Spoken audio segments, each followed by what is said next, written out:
Assalamualaikum warahmatullahi wabarakatuh. Al-Fatihah khususuna Habibil Azam Sayyidina Rasulullah Muhammad ibn Abdullah wa jami' ahli baiti wa ashabi wa azwaji wa zurriyatih.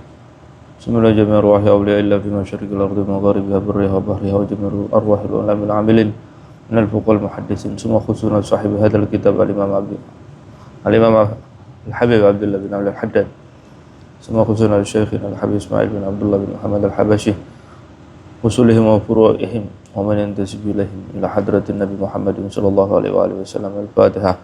Bismillahirrahmanirrahim. Alhamdulillahi rabbil alamin arrahmanirrahim maliki yaumiddin iyyaka na'budu wa iyyaka nasta'in ihdinas siratal mustaqim siratal ladzina an'amta 'alaihim ghairil maghdubi 'alaihim waladdallin. Amin.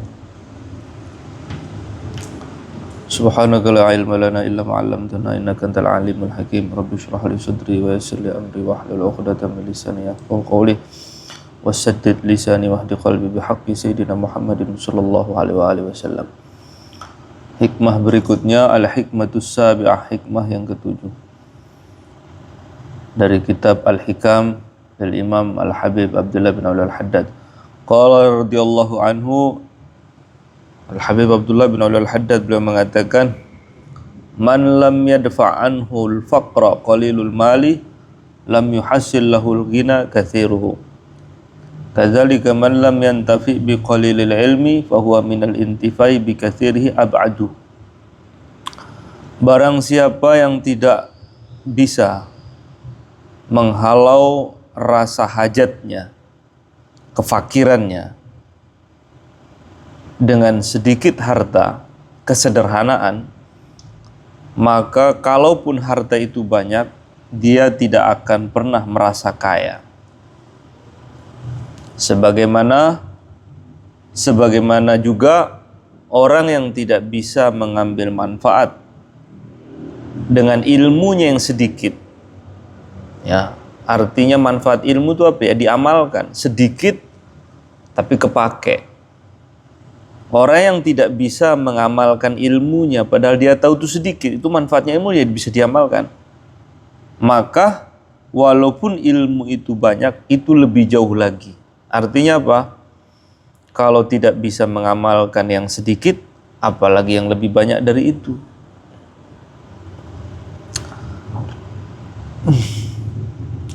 Pelajaran yang bisa kita petik di sini, sebenarnya kaya dan miskin itu bukan karena banyaknya materi. Dia adalah rasa. Maka di dalam sebuah hadis riwayat Imam Tirmidzi, laisal ghina min kasratil arad walakinnal ghina ghinan nafas. Bukanlah kaya itu orang yang kaya harta benda, tapi kaya yang sesungguhnya adalah kaya jiwa. Ada rasa puas, ya. Allah itu adalah Maha Tahu, Maha Bijaksana. Semua apa yang diberikan kepada hambanya itu sudah dijatah dan pembagian jatahnya sudah selesai dan penentuannya atas kebijaksanaan, kedermawanan dan kasih sayangnya. Maka orang yang faham mengenai masalah ini, dia akan merasakan di dalam hatinya suatu kepuasan, ridho dengan pembagian Allah kepada dia. Dia puas dengan jatahnya karena yang membagi itu Maha Adil dan bijaksana dan Maha Tahu segala-galanya. Nah, sampai sini, maka orang yang ada di dalam hatinya sifat hasad, merasa kurang, itu sebenarnya hukuman. Berawal dari mana? Dia kurang kenal sama Tuhannya. Bukan tidak kenal, kurang kenal.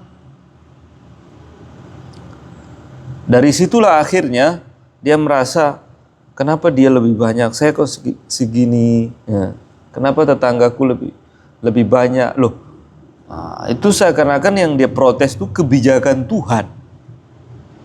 Seakan-akan dia lebih tahu sebenarnya jatah untuk saya itu sekian. Mau ngelampui Tuhan.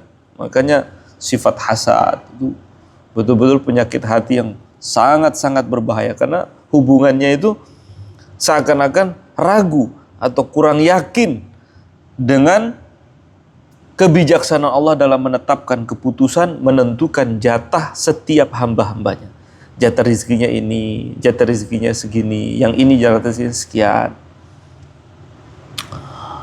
Maka kata Imam Haddad di sini, sedikitnya harta berkecukupan kalau tidak mampu menghalau rasa fakir, hajat terhadap sesuatu, maka andai kata kaya suatu saat, ya, dia pun tetap tidak akan bisa mendapatkan rasa yang namanya al-ghina. Sebagaimana disinggung hadis tadi, laisal ghina min kasratil arad. Kaya itu bukan kaya banyaknya materi, tapi kaya itu adalah kaya hati, merasa puas dengan pemberian yang maha adil, maha bijaksana. Jadi kalau orang itu memang pelit, ya, bukan karena dia itu miskin pelit, enggak. Itu adalah penyakit hati. Nanti kalau dia kaya, ia tetap pelit aja dia. Kalau kita melihat ada orang kaya dermawan, itu bukan karena dia kaya itulah yang membuat dia dermawan. Enggak. Dulu ketika dia belum kaya, saat dia miskin, ya dia dermawan aja, cuman dia memberi semampunya. Karena dia nggak punya materi, maka dia pingin memberi. Dan dia memberi itu ya tenaga, pikiran, senyuman. Tapi ada dalam hatinya tuh, ada kepuasan, ada kebahagiaan ketika dia bisa berbagi. Jadi pelit itu asli. Bukan karena kenapa dia nggak mau ngasih kita, ya karena dia nggak punya. Enggak, andai kata kaya pun dia tetap pelit aja. Orang kaya yang pelit itu sejak miskin dulu ya tetap pelit-pelit aja. Penakut juga begitu. Penakut tuh asli, itu sifat hati. Sifat hati. Kenapa dia nggak berani? Dia pengecut sekali tuh. Artinya bukan pengecutnya itu karena dia nggak punya sarana melawan. Andai kata dia didukung oleh sejuta pasukan sekalipun, ya tetap aja dia penakut. Ketika tidak menguntungkan dia lari sendiri itu. Nah, jadi di sini ada pelajaran dari Imam Haddad, bahwa sedikitnya harta, apa yang ada ini, yang sedikit ini, kok tidak bisa menghalau perasaan fakir, ya, merasa miskin itu di dalam hati. Andai kata kaya pun dia tidak akan bisa mendapatkan perasaan kaya. Jadi hartanya melimpah, tapi rasa kaya itu tidak mungkin ada. Nah, ini kan berbicara tentang masalah qanaah. Jadi manusia itu punya bawaan tidak akan pernah kenyang, ya. Dengan dunia itu tidak pernah kenyang. Jadi orang yang paling miskin itu adalah orang yang paling banyak butuhnya, ya. Semakin banyak keperluan, itu berarti miskin. Nah, maka orang zuhud itu adalah orang yang sedikit hajatnya dengan dunia. Karena dia tahu dia akan meninggalkannya, maka itulah hakikatnya kaya. Jadi ukuran kaya dan miskin itu bukan berapa yang kau punya, nggak ada hubungan itu. Maka ada kalam hikmah, ada kalam yang mengandung hikmah. Kullama kasura maluhu kasurat amaluhu. Manusia itu jika hartanya banyak, maka kepinginnya ikut banyak. Kepinginnya juga ikut banyak. Semakin banyak yang dimiliki, maka ingin beli itu, beli ini, juga ikut banyak. Nah, kalau itu dituruti, maka dia terbentuk hasil pendidikan suatu ambisi. Ambisi menuruti semua apa yang dia inginkan. Dan itu kalau kebentuk, nah, sekali ada yang dia inginkan tidak keturutan, itu rasa kecewanya itu 1000 kali lipat. 1000 kali lipat. Nah, ada yang dididik oleh angan-angannya, andai kata. Jadi dia berusaha numpuk, sudah menumpuk itu angan-angan, kemudian dia kejar angan-angan itu satu persatu. Dia tempuh jalan yang menguras keringatnya, pikirannya. Sudah numpuk, belum sempat dinikmati, kematian datang. Waduh. Jadi mengejar sesuatu yang sudah pasti akan ditinggal, itu satu kebodohan yang luar biasa. Sudah pasti akan ditinggalkan, tapi dikejar seakan-akan kekal selama-lamanya menyertai dia. Itu kan bodoh itu. Nah, kalau kita mati, itu sifat bawaan manusia. Maka di dalam Al-Quran, alhaakumut takasur hatta zurtumul maqabir. Ya, kalian dilalaikan dengan at-takasur, ya, ingin menumpuk-numpuk. Bagaimana biar banyak? Padahal yang dibutuhkan tidak sebanyak apa yang dia miliki. Kalau jujur-jujuran ya, antara apa yang saya butuhkan dengan apa yang saya miliki itu limitnya nggak pas. Kalau kita mau lihat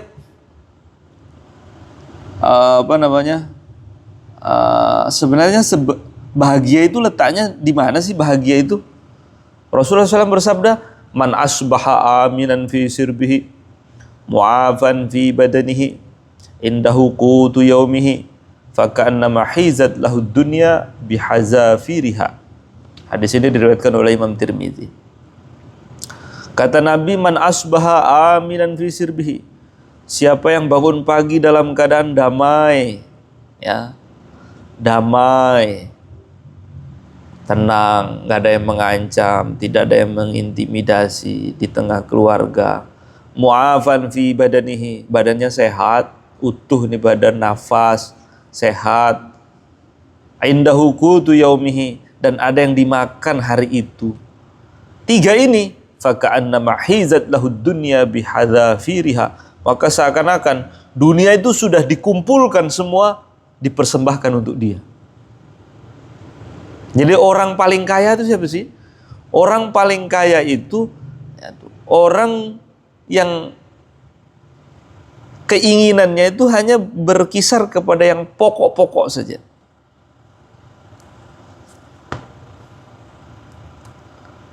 Nah ini kebalik, yang tidak pokok, rasa di hati itu pokok. Sebenarnya apa sih yang dicari semua orang itu? Kalau lihat tiga sendi hadis ini, man asbah aminan fi sirbihi, damai. Ya, perasaan damai. Kedamaian. Terus yang kedua, ya, badannya sehat. Yang ketiga, Anda yang dimakan hari itu. Lah hari besoknya sudah dijamin. Kamu tidak punya andil menentukan apa yang masuk ke dalam mulutmu karena kamu tidak menciptakan perutmu. Ya enggak? Kita tidak punya andil menciptakan mulut kita, berarti kita tidak punya andil menentukan apa yang kita punya. Kita tidak punya andil menciptakan perut kita sendiri, maka kita tidak bisa menentukan apa yang masuk ke dalam perut kita, apa yang kita makan. Bukan kamu yang cipta kok diri kamu itu, kamu mau tentukan bagusnya untuk saya ini. Itu urusan rezeki udah kering. Maka kalau tiga ini kita dapatkan dalam hidup kita, pagi bangun dalam keadaan damai, di dalam rumah, ya, damai, tenang, badan sehat, ada yang dimakan hari itu. Terus apa lagi? Kemudian ketemu teman hari itu, isinya keluh kesah, wah saya ini kok susah ya. Berarti yang membuat dia susah itu sebenarnya bukan kenyataan yang ada, tapi ini di dalam kepala dia buat standar. Namanya bahagia itu harus sekian, hingga dia kejar standar yang ada dalam kepalanya itu, nggak nyampe-nyampe, hingga dia merasa saya ini kok susah ya, saya ini kurang beruntung. Padahal bangun pagi dalam keadaan sejahtera, badannya sehat, dan ada yang dimakan sebenarnya hari itu. Padahal kalau Nabi standar enak hidup itu cuma gini aja, faka'annama hizat lahud dunya, seakan-akan dunia itu sudah jadi milik dia. Berarti apa yang membuat manusia itu susah? Standar yang kau buat sendiri tapi tidak mengikuti standar Nabi. Kalau standar dari Nabi, orang beruntung di dunia itu, kalau mau lihat orang sudah hidup di dunia sebenarnya sudah nggak punya masalah. 3 ini saja, damai, sehat, terus ada yang dimakan hari itu.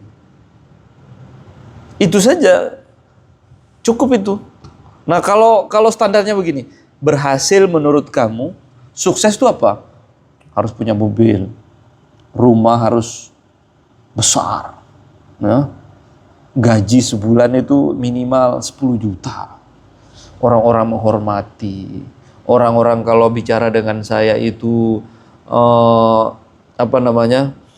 penuh perhitungan. Semua orang itu memilih kata-kata yang tepat untuk saya. Lah, berarti kamu telah mengukur bahagia versi kamu susun itu di dalam kepalamu, ini standarnya.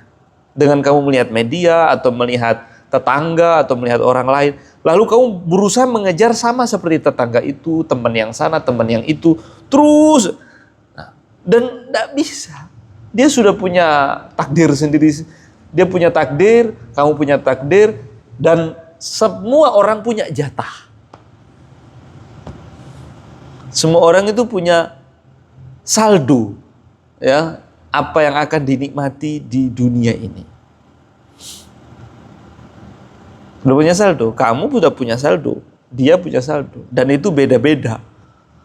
Dan yang menentukan saldonya Tuhan, bukan kamu. Lah sekarang dia buat bayangan pencapaian saldo harus sekian. Ya susah seumur hidup itu. Lah terus bagaimana caranya biar saya tenang? Kembali ke hadis Nabi. Sekarang kita lihat pagi ini. Kita ngaji pagi ini. Pagi ini apakah saya damai? Iya, saya sudah sholat subuh. Ya. Saya habis mendoakan orang tua saya. Saya sudah baca wirid, saya sudah baca Quran. Badan saya sehat, alhamdulillah, saya bernafas. Mata, telinga berfungsi semua. Semuanya sehat. Kemudian ada yang dimakan hari itu, ini ada rezeki dari Allah, cukup untuk saya makan hari ini. Faka'annama hizat lahud dunya. Terus mau apa lagi? Lebihnya dari itu kok ini nggak ada, kok ini nggak ada. Itu kan standar di kepalamu. Ini standar dari Nabi. Ini sudah harusnya kita nih syukurnya sudah susah nih. Gimana cara nyukuri nih? Pagi bangun dalam keadaan damai, badannya sehat, Anda yang dimakan hari itu, semua apa lagi? Nah, terus berarti apa yang membuat manusia itu semakin tidak bisa bersyukur? Itu ambisi hawa nafsunya. Ya, ingin ini, ingin itu, ingin ini, ingin itu. Dan itu tidak ada habis-habisnya. Allahu Akbar. Maka Nabi SAW bersabda, "Lau kana li ibni Adam wadiyani min malin labtagha salisan." Andai kata manusia itu punya 2 lembah harta, maka dia akan menginginkan lembah harta yang ketiga, keempat, kelima, karena nggak ada habis-habisnya. Walal yamla'u jawfa bni Adam illa turab, kata Nabi. Perutnya manusia itu nggak akan bisa penuh, kurang terus. Cuman satu yang bisa memenuhi, illa turab, yaitu mati. Ya. Berhenti kepingin itu kapan? Iya, mati aja, masuk kubur sana. Dan ambisi pingin ini, pingin itu, pingin nggak ada habis-habisnya, itu merupakan dosa. Maka ditutup dengan sabda Nabi, wa yatubullahu ala man taba, dan Allah menerima taubat siapa yang mau kembali kepadanya. Dosa itu terlalu banyak kepingin. Pingin ini, pingin itu, pingin ini. Tugas kamu sebagai hamba berusaha kepingin bagaimana saya ini mendekat kepada Allah, bukan terlepas dari Tuhan. Ingin itu menjadi liar, dia mencari keinginan di luar tujuan dia dicipta untuk apa. Kita dicipta ini kan untuk menghamba, mendekat kepada Allah. Lalu seluruh nikmat-nikmat yang Allah datangkan dalam hidup kita ini kita jadikan sarana untuk mendekat. Ini lupa Tuhan, dia sibuk mengikuti keinginan untuk kenyamanan di dunia, dan itu mustahil. Saya mau tanya antum. Pagi ini Antum pingin makan sate, oke? Antum bisa kejar? Bisa ya? Bisa, oke. Karena masih bisa dibayangkan. Nggak masuk dalam kategori mustahil. Bisa nggak? Pagi ini saya mau nikah ini. Gimana? Mungkin? Masih mungkin ya, tapi agak sulit, nggak seperti nyari sate ya. Oke. Kalau permata, cari berlian yuk pagi ini. Lebih sulit lagi ya. Tapi masih ada harapan untuk dapat kan? Seperti itu. Sekarang begini. Lalu kapan ambisi manusia itu tidak akan tersalurkan? Karena harapan sudah terputus. Mencari apa?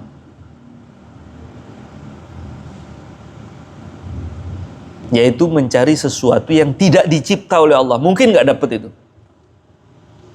Kamu cari, baik di langit, di bumi, kamu selami samudra. Cari apa? Cari sesuatu yang nggak dicipta oleh Allah. Mungkin nggak dapat itu. Nah, ada sesuatu yang tidak dicipta oleh Allah, tapi kebanyakan orang mencari itu. Ya. Yaitu seneng di dunia 100%. Nggak ada. Setiap ada keinginan yang terdorong karena di situ ada kenikmatan di dalamnya hal yang dicari itu. Pasti ada resiko. Antum mau makan sesuap nasi, berarti harus ada yang masuk, berarti siapkan ada yang keluar. Uangmu harus kamu keluarkan, baru ada yang bisa kamu makan. Kalau kamu ingin mendapatkan, harus ada yang kau korbankan. Maka nikmat di dunia ini semuanya pengorbanan. Nggak ada yang enak 100%, nggak ada yang keluar. Nggak ada. Hatta tidur aja kalau dia terlalu lama, ya pusing kepala. Nggak tidur, pusing juga. Susah begitu. Nah, semua nikmat di dunia ini merupakan sampel agar kita tertarik untuk menginginkan kebahagiaan yang nggak ada taranya, nggak ada batasnya, itu surga. Allah datangkan makanan, pemandangan indah, itu untuk dinikmati, iya, tapi sekaligus sebagai sampel untuk kamu kejar yang hakiki. Bukan terus hanyut pingin kenikmatan yang ada di dunia ini lalu melupakan kenikmatan akhirat. Yang ada di dunia ini ada, biar kita ingat ada yang hakiki loh. Ini nggak ada apa-apanya. Paham ya? Ya Allah. Nah, kemudian yang terakhir kata Imam Haddad, sebagaimana orang itu kalau sedikit dari ilmu yang ia miliki tidak memberikan manfaat, artinya nggak diamalkan, maka banyak lebih parah lagi, gitu loh. Jadi ngaji itu nggak usah banyak-banyak, aja kita panjang-panjang, ya. Sedikit satu hikmah direnungi, ditelaah, dirasakan, saya amalkan. Nggak usah, ini harusnya kita nih hatam ini hatam itu, Kalau beban 10 kilo saja nggak ngangkat, 1 ton apalagi. Sudah, ilmu itu yang sedikit itu amalkan dulu. Jaga sholat 5 waktu, tepat waktu, sholat jamaah. Jaga wudhu, jangan lupa pakai siwak. Tiap hari baca Quran. Ya. Mendekat kepada Allah pakai kalamnya. Bayangkan itu. Mendekat kepada Allah dengan kalamullah itu sendiri. Baca Quran. Semua amalnya cuma satu tujuan. Cari ridho Allah. Udah gitu aja. Terus ngajinya apa? Ngajinya ya sudah. Ngaji syariat. Kaitan dengan iman. Luruskan iman. Apa perintah Allah sekarang. Itu tuh. Enggak. Kurang tebel ini kitabnya. Kitab tipis-tipis. Pengen ngaji ini, itu tidak wajib. Yang wajib dulu. Itu sama dengan orang yang sholat tahajud 100 rakaat, saking panjangnya, ya kecapean, nggak sholat subuh. Gimana itu tahajud? bahas ilmu panjang-panjang, dalam-dalam, tapi ilmu yang pokok yang kaitannya dengan sholat berjamaah, baca Quran itu nggak diamalkan. Kalau ditanya, kamu tahu sholat berjamaah itu penting? Penting. Apa fadilahnya? Oh, dilipat gandakan seakan-akan sholat 70 kali 25 derajat. Dalam riwayat 27 derajat antara sholat sendiri dengan sholat berjamaah. Terus gimana tuh? Kamu tahu itu. Itu aja kamu nggak bisa amalkan. Apalagi bahas ilmu yang tinggi-tinggi. Karena ilmu itu gunanya untuk diamalkan. Maka Imam Haddad beliau mengatakan, man lam yantafi biqalilil ilmi, ya, orang yang tidak bisa mengambil manfaat dengan sedikitnya ilmu alias untuk diamalkan, fahuwa minal intifa bi katsirihi ab'adu, ya, maka kalau banyak tentu lebih jauh lagi, lebih nggak mungkin untuk diamalkan. Dikit saja nggak bisa kamu amalkan, apalagi ilmu itu banyak. Paham? Ya, dan sehingga dalam sebuah riwayat, dalam sebuah hadis, Nabi SAW bersabda, manizdada ilman, siapa yang bertambah ilmunya, walam yazdad fid dunya zuhdan, namun dia tidak semakin zuhud di dunia, lam yazdad minallahi illa bu'dan, tidaklah bertambah dia di sisi Allah kecuali tambah jauh. Kita ini kan ingin mendekat kepada Allah. Ada orang itu mendekat tapi sebenarnya dia menjauh, seperti eskalator ya. Eskalator biar ini kalau pas naik, antum ikut yang naik. Ya. Coba eskalator yang turun. Dia sedang turun, antum naik. Gimana itu? Sepertinya antum mendekat tapi menjauh. Lah seperti itu orang yang bertambah ilmunya tapi semakin cinta dunia, berarti dia perasaannya dengan bertambah ilmunya semakin dekat sama Allah? Enggak, semakin jauh. Enggak, semakin dekat. Karena bertambahnya ilmu itu, cirinya orang itu bertambah ilmunya, dia semakin kenal betapa remehnya di dunia ini untuk dicintai. Jadi dia semakin zuhud, makin sedikit kepingin dan ambisinya. Kurang lebih seperti itu. Wallahu a'lam bishawab, ilahil ma'ab. Masyaallah, nasihat Imam Haddad. Al-Fatihah. A'udzu billahi minasyaitonir rajim. Bismillahirrahmanirrahim. Ar-Rahmanir-Rahim. Maliki yaumiddin. Iyyaka na'budu wa iyyaka nasta'in. Ihdinas siratal mustaqim. Shiratal ladzina an'amta 'alaihim.